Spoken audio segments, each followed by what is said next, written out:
Bene, dopo Angelo un saluto lo facciamo portare al nostro primo cittadino, che è il nostro sindaco Marco Geromin, che è molto giovane, che quando è arrivato il Papa aveva solo 25 anni, per cui si ricorda benissimo ed è, beh certo, siamo della stessa classe, per cui è facile.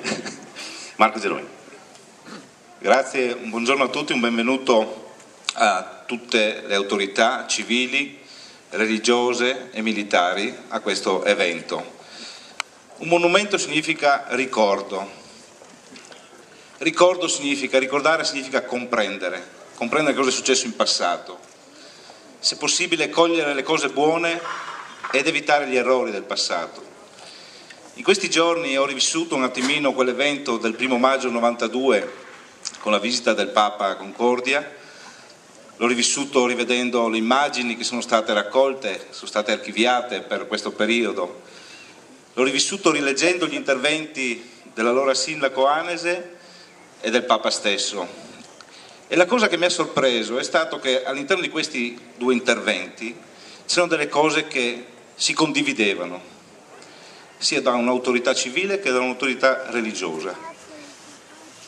Le cose che si potevano trovare in questi passaggi erano i valori citati dal sindaco di allora, valori della solidarietà, della libertà, della cooperazione, del lavoro.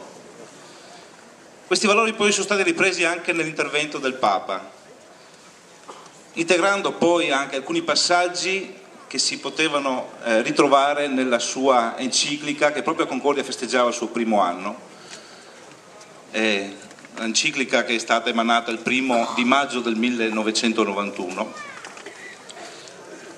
e che, rileggendola in questi giorni, è attualissima. Si parlava dell'impegno da parte di tutti nel garantire il lavoro alla gente, nell'impegno di migliorare la qualità del lavoro alla gente, l'impegno al disarmo.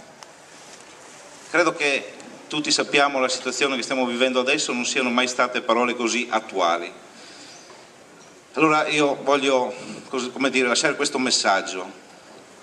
Se questo monumento, questa statua, è stata realizzata dall'artista Carlo Balliana ed è stata portata a Concordia dalla Proloco, perché ogni volta che noi volgeremo lo sguardo verso di lei ci ritorno in mente questi valori, questi principi, allora questo sarà un obiettivo nobile al quale la cittadinanza di Concordia dovrà rendere gratitudine alla Proloco.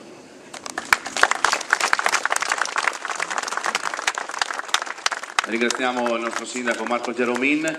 Visto che l'ha nominato, saluto la presenza di due sindaci che nel 92, Concordia e Portogruaro, che diciamo ci abbina, ci gemella come città confinante, cioè Gabriele Anese appunto citato e Gastone Rabacchin, che sono presenti, per cui li saluto